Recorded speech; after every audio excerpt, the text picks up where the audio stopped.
अब शुरू करते हैं आपका पार्ट नंबर 11 जिसका नाम है विद्युत, इलेक्ट्रिसिटी।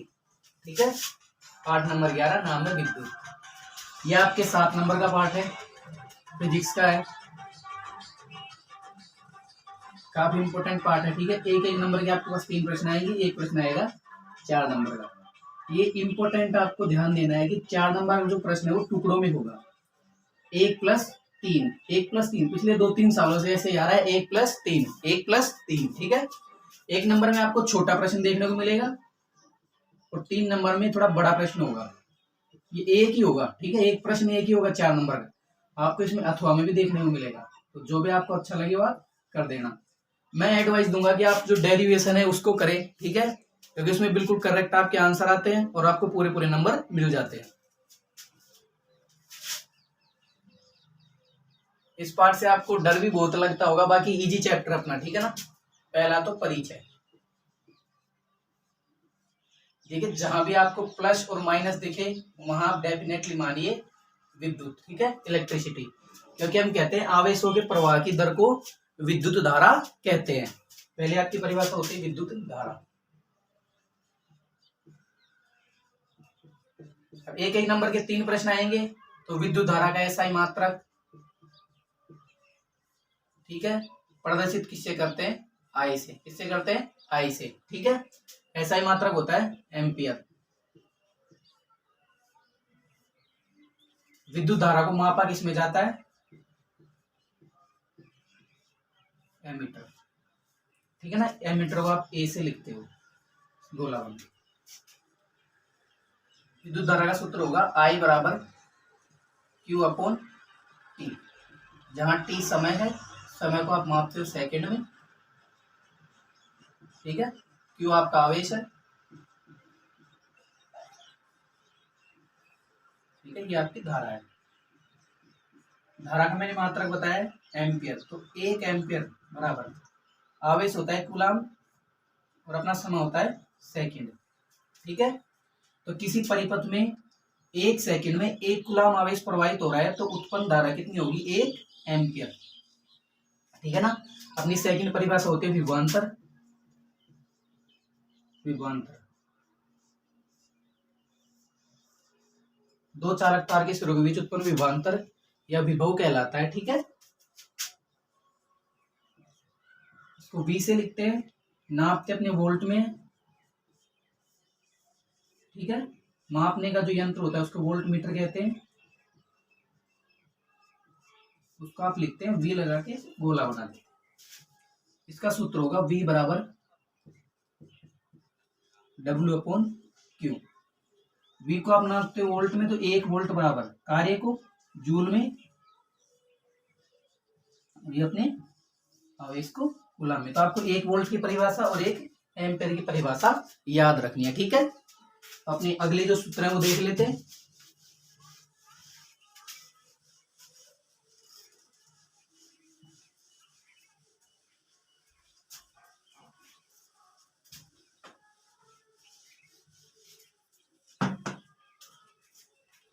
अब की बार आपके लिए ओम का नियम बहुत इंपॉर्टेंट हो जाता है। पिछले साल आया नहीं था, इसका छोटा सा डेरिवेशन आया था केवल।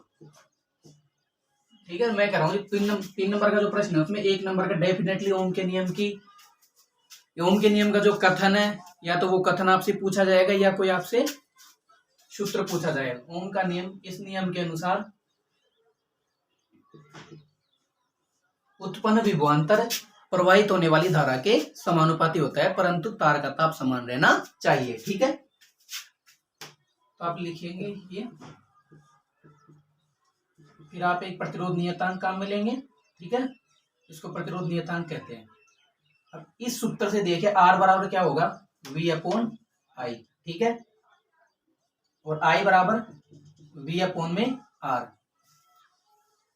अब यहां से आपके छोटे 1-1 नंबर के डेरिवेशन बनते हैं कि आपको प्रतिरोध दिया जाएगा। ठीक है, जैसे आपको प्रतिरोध और अपने वोल्ट दे दे तो आपसे धारा पूछी जाएगी।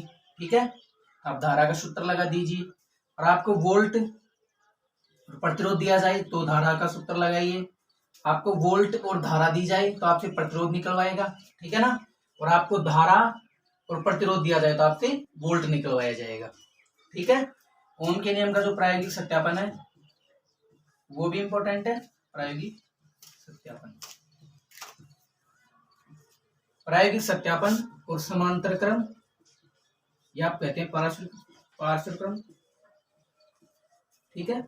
और दूसरा है अपना श्रेणी क्रम। ये भी प्रश्न आपके इंपॉर्टेंट हो जाते हैं, ठीक है। और इनके जो छोटे डेरिवेशन है इनका आपको ध्यान रखना है। एक HP ये पूछा जाता है बार बार, बराबर होता है 746 वाट, ठीक है। नेक्स्ट चैप्टर विद्युत। विद्युत मैंने आपको परिभाषाएं, जो छोटे सूत्र है, एम्पियर है, वोल्ट मीटर है, ये मैंने आपको बता दिया था। आपको थोड़ा सा ध्यान रखना है। एम्पियर हमेशा जो अपना एमीटर होता है ना, एमीटर, ये आप इसको बोलते हैं, ऐसे लिखते हैं। अपना एमीटर हमेशा किसमें जुड़ता है? सीरीज कॉम्बिनेशन में, श्रेणी क्रम में, ठीक है। और आपका वोल्ट मीटर पार्श्व क्रम में, ठीक है ना, समांतर क्रम में। ये आपको थोड़ा सा याद रखना है, मैंने क्लास में नहीं बताया था। ये अपना प्रश्न है, ओम के नियम का प्रायोगिक सत्यापन। ओम के नियम का प्रायोगिक, ठीक है बच्चों, ये है आपके ओम के नियम का प्रायोगिक सत्यापन। यहाँ आपको देखना है, ओम के नियम का कथन था कि उत्पन्न विभवांतर प्रवाहित होने वाली धारा के समानुपाती होता है। इस प्रयोग को आप अच्छी तरीके से देखिए। ये रहा आपका वोल्ट मीटर, ठीक है। ये रहा आपका एमीटर। वोल्ट मीटर आपके विभवांतर को नापेगा, जो आपकी एमीटर है वो धारा को नापेगा। ये रही आपकी कुंजी, ठीक है। ये रहा आपका प्रतिरोध, ये रहा आपकी सेल या बैटरी, ठीक है, V वोल्ट की बैटरी। आप सबसे पहले एक सेल लगाएंगे, फिर विद्युत धारा और अपने जो विभव है उसको आप नोट कर लेंगे। फिर 2 सेल से आप ऐसा ही करेंगे, फिर 3 सेल से ऐसा ही करेंगे, फिर 4 सेल से ऐसा ही करेंगे। तो आपको एक सरल ग्राफ प्राप्त होगा। इससे सिद्ध होता है कि जैसे जैसे विद्युत धारा का मान बढ़ रहा था, वैसे वैसे विभव का मान भी बढ़ रहा था। और अगर जिस सरल रेखा प्राप्त हुई है, इसका मतलब एक दूसरे के क्या है, ये समानुपाती है, ठीक है। और हमने लिखा भी यही था, V समानुपाती I, ठीक है। परंतु तार का ताप समान रहना चाहिए, इसके लिए हमने प्रतिरोध को यूज में लिया है। ओके, अगला प्रश्न देखते हैं अपना। ये मैंने आपको बताया था श्रेणी क्रम और समांतर क्रम, ठीक है। श्रेणी क्रम, एक श्रेणी में, एक सीरीज में नंबर वाइज प्रतिरोधों को लगाया जाता है, ठीक है। तो यहाँ आप ध्यान देना, जो तुल्य प्रतिरोध होगा RS बराबर होगा सभी प्रतिरोधों का योगफल, R1 + R2, ऐसे डॉट डॉट करके आप Rn तक जाएंगे, ठीक है। ये आपको सूत्र व्युत्पन्न का आपके बार 100% आपको प्रश्न देखने को मिलेगा, दोनों में से एक। अब जो पैरेलल आपका समांतर होता है, उसमें आपको देखना है Rp, ये P पैरेलल के लिए है, समांतर और ये है सीरीज कॉम्बिनेशन के लिए, ठीक है। ये 1/R1 + 1/R2 और डॉट डॉट आपको 1/Rn तक जाना है, ठीक है। दोनों का सूत्र व्युत्पन्न करना है। इसमें आपके वोल्ट चेंज होगा और इसमें आपकी धारा चेंज होगी, ठीक है। I1 + I2 + I3, V1 + V2 + V3। तो इधर हो जाएगा IR1 + IR2 + IR3, इधर हो जाएगा V/R1 + V/R2 + V/R3। फिर आप V कॉमन को ले लोगे, 1/R1 + 1/R2 + 1/R3 से डॉट डॉट 1/Rn तक जाएगा, ठीक है। यहाँ आप देखेंगे तो VR1 होगा, ठीक है। तो V सारे कॉमन आ जाएंगे, बच जाएगा R1 + R2 + R3, ठीक है। डॉट डॉट डॉट आप Rn तक जाएंगे। आइए बच्चों, शुरू करते हैं आपका पार्ट नंबर 12, जिसका नाम है विद्युत धारा के चुंबकीय प्रभाव। पार्ट आपके 6 नंबर का होगा। इसमें आपके प्रश्न होंगे, 2 प्रश्न आपके 1-1 नंबर के होंगे और 2 प्रश्न 2-2 नंबर के होंगे, ठीक है। थोड़े बड़े प्रश्न आएंगे 2-2 नंबर के। पहले हम पार्ट का परिचय कर लेते हैं। विद्युत धारा आप पिछले चैप्टर में पढ़ चुके हो, चुंबकीय प्रभाव।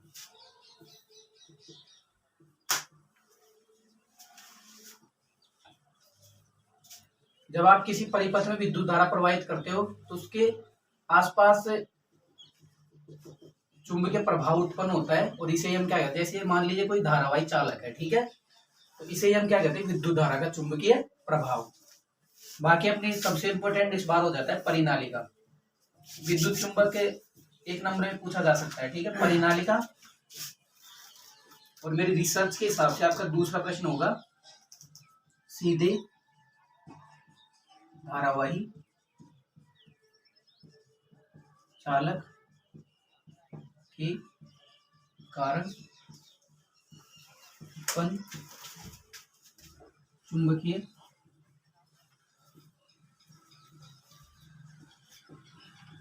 क्षेत्र। ठीक है, सीधे धारावाही चालक के कारण उत्पन्न चुंबकीय क्षेत्र। आपका अगला प्रश्न जो इंपॉर्टेंट बनता है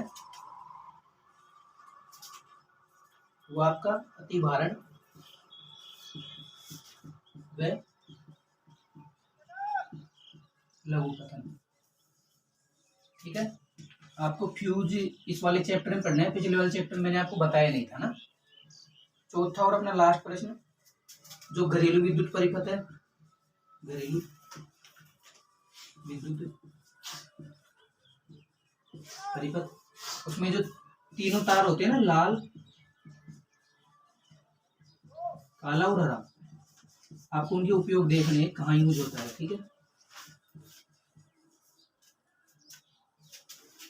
ये अपनी पूरी रूपरेखा रहेगी इस वाले चैप्टर की।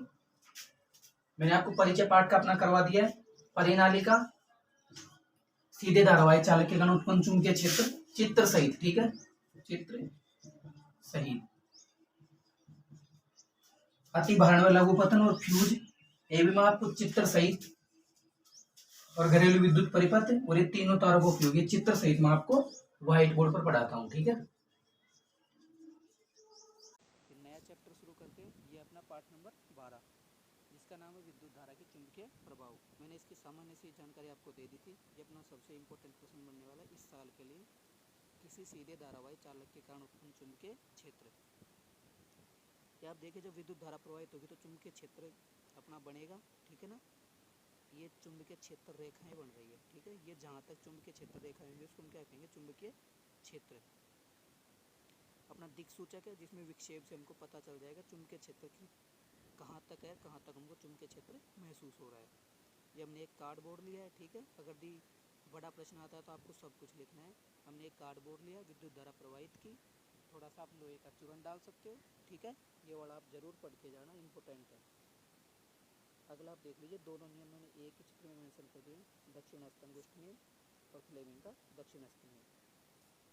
अपना ये दक्षिणास्थ अंगुष्ठ नियम के अनुसार अगर आप किसी धारावाही को इस प्रकार पकड़ते हैं कि आपका अंगूठा विद्युत धारा की दिशा बता रहा है, तो आपकी उंगलियों का जो घुमाव होगा वो चुंबकीय क्षेत्र की दिशा को बताएगा। ठीक है, दूसरा हम देख लेते हैं फ्लेमिंग का दक्षिणास्थ नियम। इस नियम के अनुसार अगर भी आपका अंगूठा चालक की गति की तरफ इशारा कर रहा है तो आपका जो तर्जनी वाली अंगुली वो चुंबकीय क्षेत्र की और मध्यमा चालक में प्रवाहित विद्युत धारा की दिशा को बताएगी। ठीक है,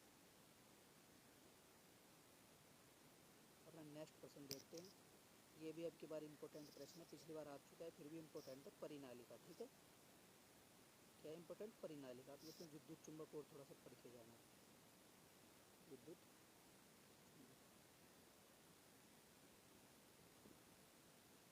ठीक है बच्चों, विद्युत चुंबक और आपको थोड़ा सा पढ़ के जाना है। ये मैंने आपको 3 तार बनाए हैं। आपके जो पार्ट है घरेलू विद्युत परिपथ। ठीक है, तो अपना ब्लैक तार होता है, काला तार वो होता है आपके माइनस के लिए, मतलब उदासीन तार के लिए। ठीक है, आपके जो लाल वाला तार होता है वो होता है आपके प्लस के लिए। ठीक है, विद्युन्मय तार जिसको आप कहते हो। अपना हरा तार होता है भू संपर्कित, भू संपर्कित। ठीक है, इन तीनों तारों में से एक तार का उपयोग आपसे पूछा जा सकता है। वैसे मैंने मेंशन नहीं किया, आपको यहाँ 2 परिभाषाएं और याद रखनी है, अतिभारण और लघुपतन, जरूर आपसे पूछी जाएगी। ठीक है, एक परिभाषा, तो थोड़ा सा आपको पढ़ना है। और लास्ट आपको इस पार्ट में से आपको पढ़ना है अपना जो फ्यूज होता है वो। ठीक है, फ्यूज पिछले पार्ट में मैंने छोड़ दिया था। विद्युत धारा का तापीय प्रभाव के एक अनुप्रयोग और आप देख लेना। ठीक है, चलिए बच्चों शुरू करते हैं आपका पाठ नंबर 13, जो आपका अंतिम पाठ है जिसका नाम है हमारा पर्यावरण। ठीक है, पाठ का नाम है हमारा पर्यावरण, आवर एनवायरमेंट। पर्यावरण आप अपने आसपास जो भी वस्तुएं देखते हैं, निर्जीव या सजीव, वो सब मिलकर एक तंत्र का निर्माण करती है या एक बायोम बनाती है, जिसे हम क्या कहते हैं, पर्यावरण कहते हैं। ठीक है, पर्यावरण की परिभाषा छोटी क्लासों में आपने पढ़ी थी। हमारे चारों ओर की आवरण को पर्यावरण कहते हैं। हमारे चारों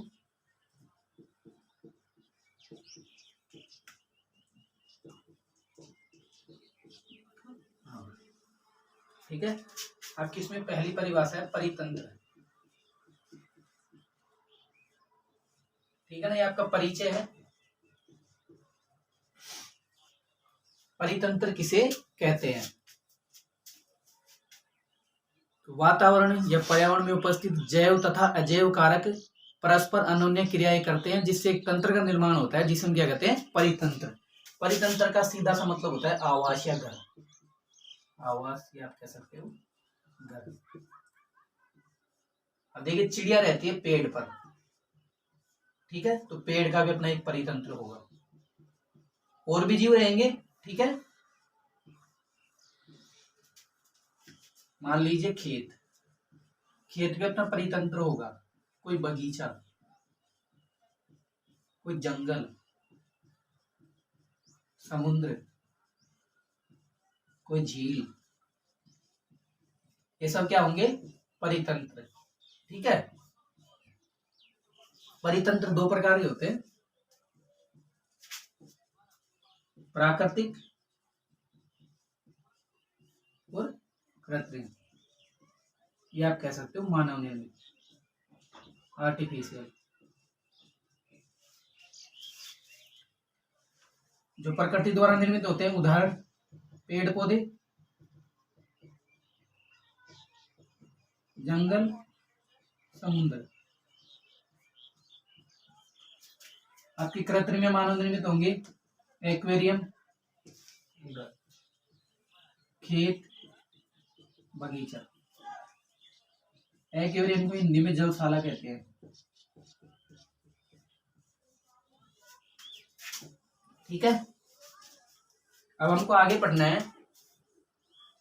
जैव तथा अजैव आप समझते हो, जैव जिनमें जीवन होता है, कह सकते हैं सजीव। अजैव जिनमें जीवन नहीं होता या होते हैं निर्जीव।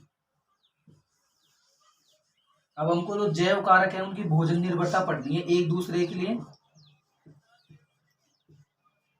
भोजन के लिए कैसे एक दूसरे पर निर्भर रहते हैं। यहाँ आपको पढ़ने हैं उत्पादक, उपभोक्ता और अपघटक। उपभोक्ताओं के आपको प्रकार पढ़ने हैं, मर्तोपजीवी, परजीवी। ठीक है, अगला पॉइंट रहता है ओजोन अवक्षय या ओजोन क्षय, ओजोन परत का टूटना।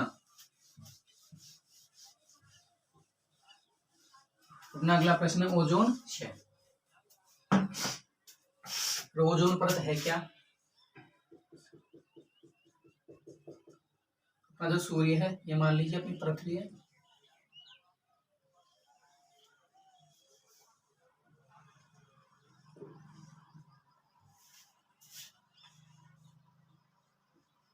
ठीक है ना, सूर्य किरणें अपनी पृथ्वी पर आती है।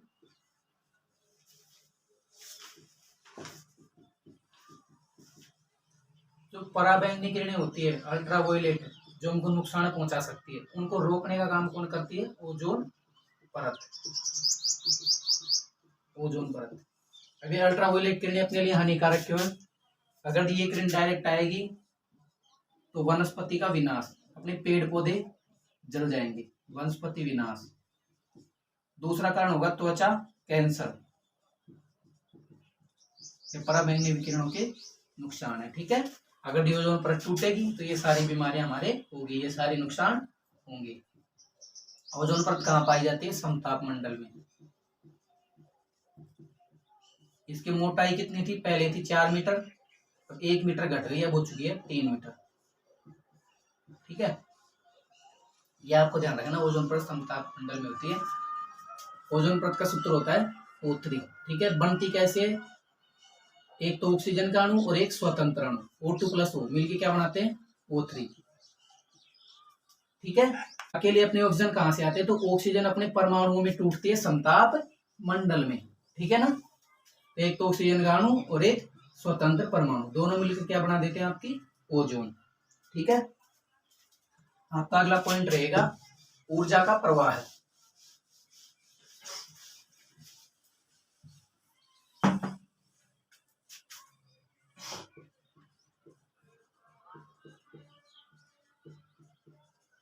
ऊर्जा का प्रवाह, यही से आप कहते हो 10% का नियम।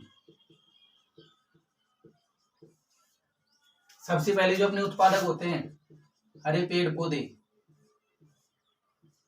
वो जितनी भी, ये ध्यान रखना, सूर्य के प्रकाश की केवल 1% ऊर्जा, कितनी, 1% ऊर्जा काम में लेते हैं अपने पूरे विश्व के पेड़ पौधे, केवल कितनी, 1% ऊर्जा।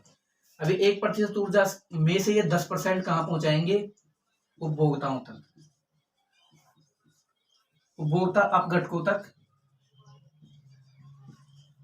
इस 10% की भी 10%, ठीक है। जैसे मान लीजिए किसी पेड़ के अंदर 1000 कैलोरी थी, अगर जो उसको हिरण ने खाया तो हिरण को मिलेगी 100 कैलोरी। हिरण को अगर दी शेर खा रहा है तो शेर को मिलेगी 10 कैलोरी, ठीक है। और शेर को जो अपघटक खाएंगे उनको मिलेगी 1 कैलोरी। यही अपना क्या कहलाता है, 10% का नियम। ध्यान रखना, ऊर्जा का प्रवाह हमेशा एक दिशा होता है, ये आपके मोस्ट इंपोर्टेंट है, ठीक है। आपका लास्ट पॉइंट, खाद्य जाल में आपका चित्र सहित डिस्कस करता हूं, ठीक है ना। अभी मैं आपको बताऊंगा जैव आवर्धन, जैव आवर्धन।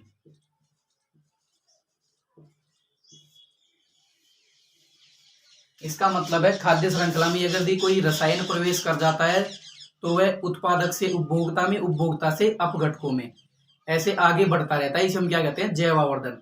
जैव आवर्धन में सबसे ज्यादा रसायन कहाँ इकट्ठे होते हैं, मनुष्य के अंदर। कहाँ इकट्ठे होते हैं, मनुष्य के अंदर। क्यों, क्योंकि अपनी जो खाद्य श्रृंखला है उसमें शीर्ष प्राणी कौन है, मनुष्य। जैसे आपने अभी अपने खेतों में, ये कोई फसल है,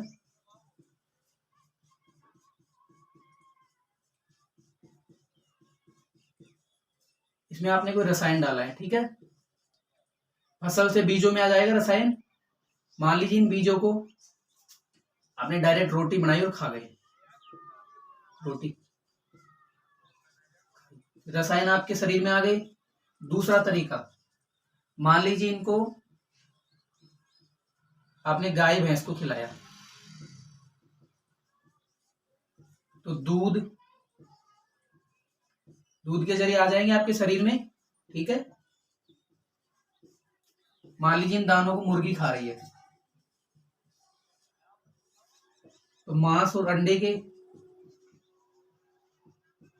कहाँ आएंगे, अंत में आपके शरीर में, ठीक है। इसे हम क्या कहते हैं, जैव आवर्धन, ठीक है बच्चों। पार्ट जिसमें मैंने सबसे पहले आपको बताया ऊर्जा का 10% नियम। वैसे मैंने ये आपको बोर्ड पर अच्छे तरीके से समझा दिया, फिर भी एक बार वापस से आप चित्र देख लीजिए। इस चित्र में उदाहरण के लिए आपको बता रखा है सूर्य के प्रकाश से जो 3 लाख जूल है ना वो आ रहा है, ठीक है। मैंने 30,000 जो अपने जूल लिया मतलब लगभग 1%, ठीक है। 30 लाख में से 30,000 लिया, लगभग 1%। अब मान लीजिए 27,000 जूल तो इसके लॉस्ट हो जाते हैं, ठीक है। अगली जो अपने प्राथमिक उपभोक्ता होंगे उनको 27,000, 27 लाख में से, फिर अगले होंगे उनको 2700, जो आगे आएंगे उनको 270। तो आप देखिए हर बार 10% कमी हो रही है, इसे हम क्या कहते हैं, 10% कमी का नियम, ठीक है। अच्छे तरीके से आप पढ़ के जाना। ऊर्जा का प्रवाह कैसा होता है, एक दिशीय। कैसा होता है ऊर्जा का प्रवाह, एक दिशीय। नेक्स्ट अपना प्रश्न है खाद्य श्रृंखला, जिसे आप कहते हैं फूड चेन, खाद्य श्रृंखला।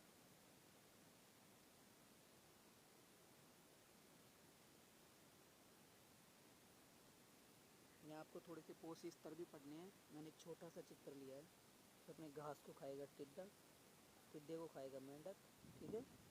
मेंढक को खाएगा सांप, सांप को खाएगी चील। चील की मृत्यु होगी, इसका अपघटन कर देंगे, फिर वापिस अपनी घास, ठीक। और ऐसे ये प्रक्रम चलता रहेगा।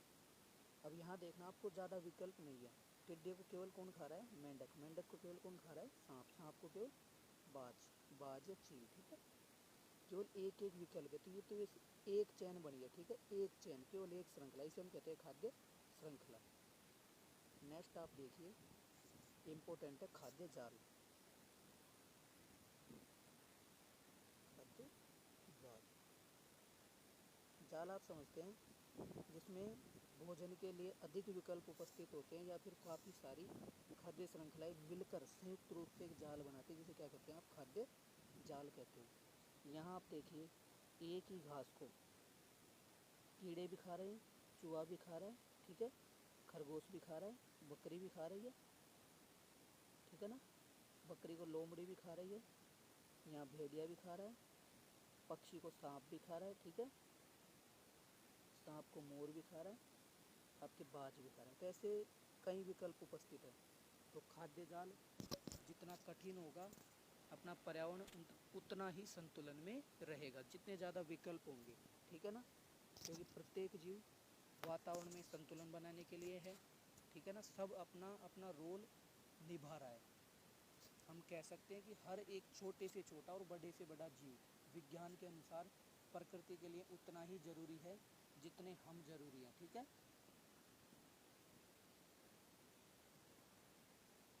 आपका नेक्स्ट, आपको इंग्लिश समझ में नहीं आया तो इसकी हिंदी लिख देता हूँ, जैव आवर्धन। मैंने आपको समझा दिया, ठीक है। फिर भी मैंने एक चित्र मेंशन किया था कि आपको थोड़ा समझ में आ जाए और अच्छे तरीके से। इम्पोर्टेंट है कि डायरेक्टली या इनडायरेक्टली लास्ट में कौन रहता है? ह्यूमन, मानव, ठीक है।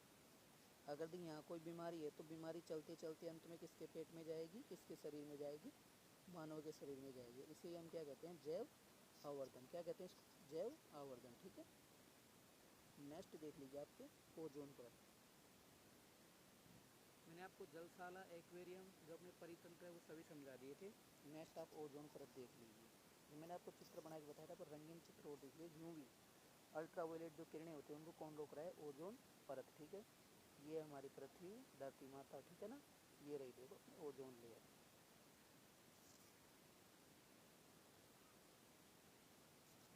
इसमें आपको ध्यान में रखना है O2+O, सूत्र क्या होता है? O3, मतलब ओजोन का एक अणु, ठीक है, O3, O2+O, O2+O कैसी किरणों को रोकता है? अल्ट्रा वायलेट, पराबैंगनी विकिरणें। इस प्रकार अपने जो महत्वपूर्ण प्रश्न है वो खत्म होते हैं। ये आप ध्यान रखना, 16 सितंबर को अपने क्या होता है? ओजोन दिवस, ठीक है। 16 सितंबर को क्या होता है? ओजोन दिवस। ये मैंने आपके लिए क्लीन से एक फ़ोटो ली है। वास्तव में अपनी धरती माता पृथ्वी है वो ऐसी होनी चाहिए, ठीक है। परंतु हम लोग प्रदूषण फैला के, ठीक है, अपना कर्तव्य न निभाकर पॉलीथीन को कहीं भी डाल देते हैं, पॉलीथीन का ज़्यादा इस्तेमाल करते हैं, लकड़ियाँ जलाते हैं, स्वच्छ ईंधन को काम में नहीं लेते, जब ज़रूरत नहीं होती है तो भी पेट्रोल और अन्य जो अपने प्राकृतिक संसाधन उनका दोहन करते हैं, हरे पेड़ों को काटते हैं, पेड़ लगाते नहीं हैं। तो धीरे धीरे हमारी पृथ्वी ख़त्म हो रही है, नष्ट हो रही है। छोटे छोटे जीव हैं जिनका काफ़ी ज़्यादा रोल है अपनी ज़िंदगी में भी, पर्यावरण के संतुलन के लिए भी, वो ख़त्म हो रहे हैं। तो बच्चों, मेरी आपसे रिक्वेस्ट है कि आप थोड़ा सा प्रकृति के बारे में और पर्यावरण के बारे में सोचिए, और कम से कम जो आप ये चित्र देख रहे हो ऐसा बनाने का प्रयास ज़रूर कर सकते हैं हम, ठीक है, पृथ्वी को। तो आप भी एक एक दो दो पेड़, जैसा भी आपकी सामर्थ्यता है वैसे आप पेड़ लगाएं, ठीक है। इसी के साथ ही अपनी ये क्लास ख़त्म होती है। मैं आशा करता हूँ आप अच्छे तरीके से पढ़ेंगे, आपके नंबर अच्छे आएंगे, आपका पेपर मैं गारंटी ले रहा हूँ। अगर आपने अच्छे तरीके से क्लास ली है और साल भर पढ़े हो तो 100% आपका पेपर अच्छा जाएगा। चलिए, हंसते रहिए, खेलते रहिए और पढ़ते रहिए, और अपने माँ बाप के सपने पूरे करते रहिए। जय हिंद, जय भारत,